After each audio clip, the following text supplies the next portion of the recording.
Dear students, today we are going to discuss paper 3, that is the semester 3 for the degree students.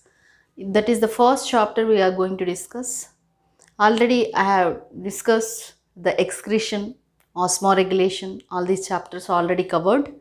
So now we will discuss the digestion and the enzymes, different types of enzymes, definition and the classification of enzymes, enzyme inhibition. Next topic is digestion, absorption, assimilation, digestion of carbohydrates, proteins, fats, and the nucleic acids, and digestion of cellulose. So these are the different topics we have to cover in the first chapter. And not only that, the gastrointestinal hormones also we will discuss in this first chapter. Already second chapter, that is excretion, already completed. So now we'll discuss the physiology of digestion. In that, say digestion occurs in the different parts of the digestive system. Digestive system starts with the mouth and ends with the anus. What is digestion first of all? Digestion is the process in which the complex food materials convert into simple, diffusible, absorbable substances. Complex, non-diffusible substances are converted into, say, simple, absorbable substances is called digestion. In the digestion, there is a mechanical and the chemical digestion which takes place. Mechanical digestion is nothing but the chewing of food material and cutting of food material which takes place in the buccal cavity. And also the enzymatic activity which takes place in the digestive system, that is in the stomach and the intestine. That is considered as the chemical activity which takes place in the stomach and intestine and also in the buccal cavity. That is considered as chemical activity. In the presence of enzymes, enzymatic digestion takes place. First we will discuss digestion in buccal cavity, digestion in stomach, digestion in small intestine, and the absorption and assimilation and defecation, and the gastrointestinal hormones also we discuss. Today we will discuss the digestion in the buccal cavity.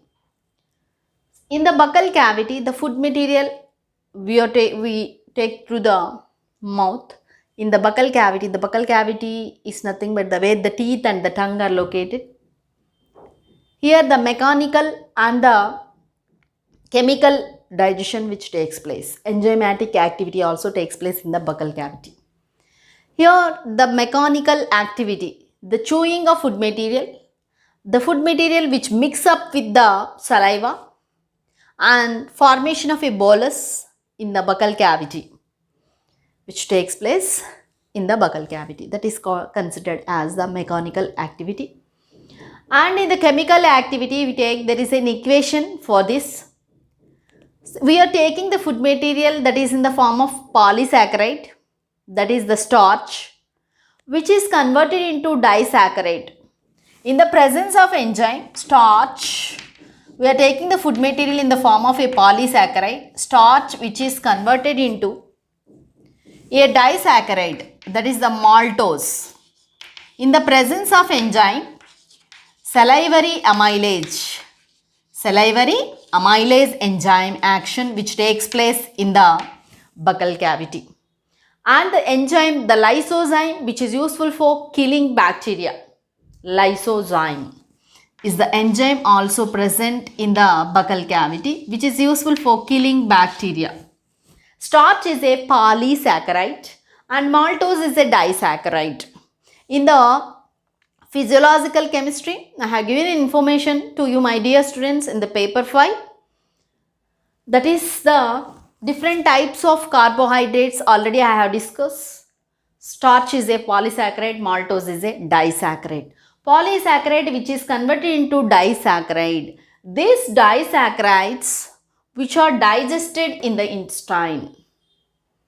Okay, my dear students, starch in the presence of salivary amylase, it is converted into maltose. And digestion in the stomach.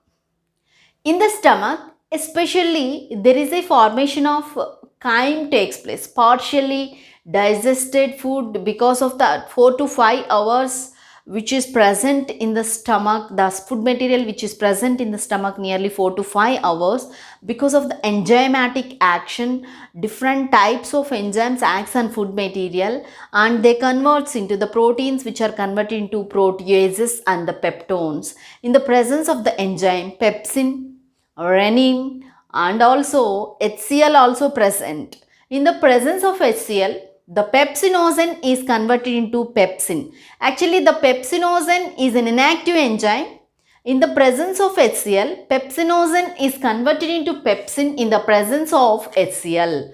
So here the more equations are there. I will give the equations to you, my dear students. Say digestion in the small intestine, digestion of protein, digestion of fats, digestion of carbohydrates, digestion of nucleic acids. Different digestion and different food materials digestion mostly which occurs in the small intestine of man.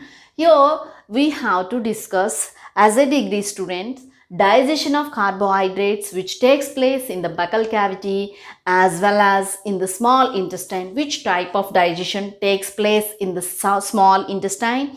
There is a carbohydrate digestion కింద తీసుకున్నట్లయితే, for example, here the maltose, the carbohydrate disaccharide is converted into again the monosaccharide. In the presence of maltase enzyme, lactose is converted into here the glucose plus galactose, glucose plus glucose, glucose plus fructose.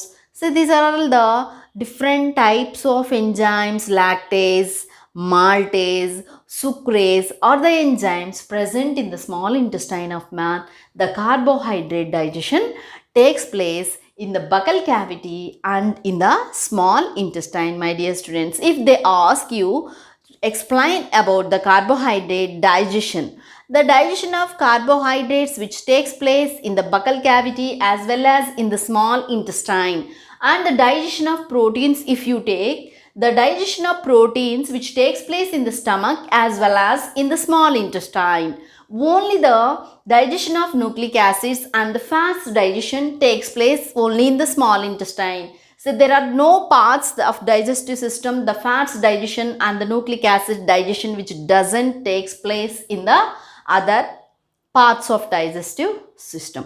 Carbohydrate digestion takes place in the buccal cavity as well as in the small intestine, and protein digestion takes place in the stomach as well as in the small intestine. That you have to remember. Next we will continue with the digestion of digestion of proteins in the stomach. Okay, my dear students. See how there is a protein digestion takes place in the stomach. We will discuss. We will discuss digestion of proteins. Just I have given an introduction to you. Tomorrow I will discuss digestion of proteins and the carbohydrates.